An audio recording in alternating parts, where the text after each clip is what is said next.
আসসালামু আলাইকুম, নমস্কাৰ। অসমবাসী ৰাইজক আজি ঈদ উল ফিতৰৰ শুভেচ্ছা জনাইছোঁ। আমাৰ পুৱাৰ পৰা জামে মছজিদত ইতিমধ্যে নামাজ সম্পন্ন হ'ল। আমি সকলোৱে মিলিজুলি নামাজ সম্পন্ন কৰিলোঁ আৰু এই পুৱাৰ পৰা মছজিদ প্ৰাংগণৰ পৰা আমি গোটেই অসমবাসীৰ বাবে সুখ, শান্তি, সমৃদ্ধি, মিলা প্ৰীতি সকলোৱে যাতে মিলিজুলি থাকিব পাৰোঁ, সকলোৰে মাজত ভাতৃত্বভাৱ বৃদ্ধি হওক তাৰে কামনা কৰিছোঁ। আৰু আমি আজি এতিয়া ঈদৰ নামাজ পঢ়িলোঁ। এতিয়া আমি আমাৰ লোক সংঘবিলাকৰ ঘৰত যাম, আমি মিঠাই খাম, বিভিন্ন ধৰণৰ বস্তু উপভোগ কৰিম তাৰে আশা কৰি আৰু এতিয়া আৰু বেছি নকওঁ। আজি ফূৰ্তিৰ দিন, মন ভাল লাগি আছে। গতিকে আকৌ পুনৰবাৰ অসমবাসী ৰাইজক ঈদ উল ফিতৰৰ শুভেচ্ছা জনাওঁ।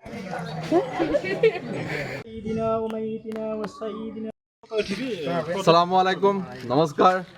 অসমবাসী ৰাইজক আজি ঈদ উল ফিতৰৰ শুভেচ্ছা জনাইছোঁ। আমাৰ পুৱাৰ পৰা জামে মছজিদত ইতিমধ্যে নামাজ সম্পন্ন হ'ল। আমি সকলোৱে মিলিজুলি নামাজ সম্পন্ন কৰিলোঁ আৰু এই পুৱাৰ পৰা মছজিদ প্ৰাংগণৰ পৰা আমি গোটেই অসমবাসীৰ বাবে সুখ, শান্তি, সমৃদ্ধি, মিলা প্ৰীতি সকলোৱে যাতে মিলিজুলি থাকিব পাৰোঁ, সকলোৰে মাজত ভাতৃত্বভাৱ বৃদ্ধি হওক তাৰে কামনা কৰিছোঁ। আৰু আমি আজি এতিয়া ঈদৰ নামাজ পঢ়িলোঁ।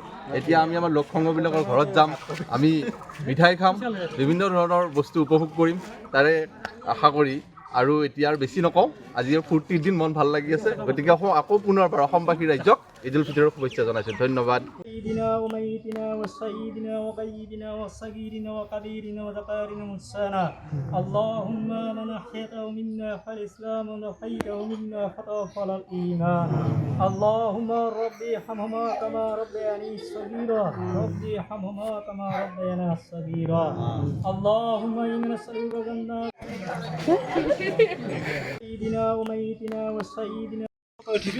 আসসালামু আলাইকুম, নমস্কাৰ।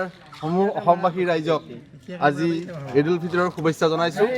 আমাৰ পুৱাৰ পৰা জামে মছজিদত ইতিমধ্যে নামাজ সম্পন্ন হ'ল। আমি সকলোৱে মিলিজুলি নামাজ সম্পন্ন কৰিলোঁ আৰু এই পুৱাৰ পৰা মছজিদ প্ৰাংগণৰ পৰা আমি গোটেই অসমবাসীৰ বাবে সুখ, শান্তি, সমৃদ্ধি, মিলা প্ৰীতি সকলোৱে যাতে মিলিজুলি থাকিব পাৰোঁ, সকলোৰে মাজত ভাতৃত্বভাৱ বৃদ্ধি হওক তাৰে কামনা কৰিছোঁ।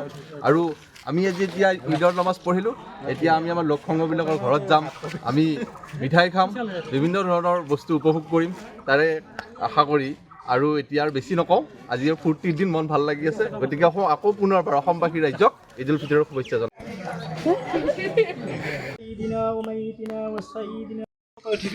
আসসালামু আলাইকুম, নমস্কাৰ। অসমবাসী ৰাইজক আজি ঈদ উল ফিতৰৰ শুভেচ্ছা জনাইছোঁ।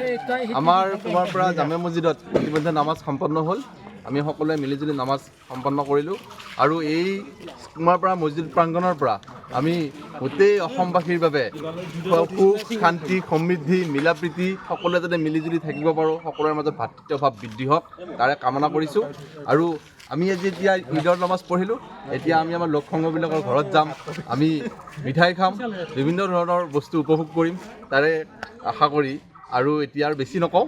আজি ফূৰ্তিৰ দিন, মন ভাল লাগি আছে। গতিকে আকৌ পুনৰবাৰ অসমবাসী ৰাইজক ঈদ উল ফিতৰৰ শুভেচ্ছা জনাওঁ।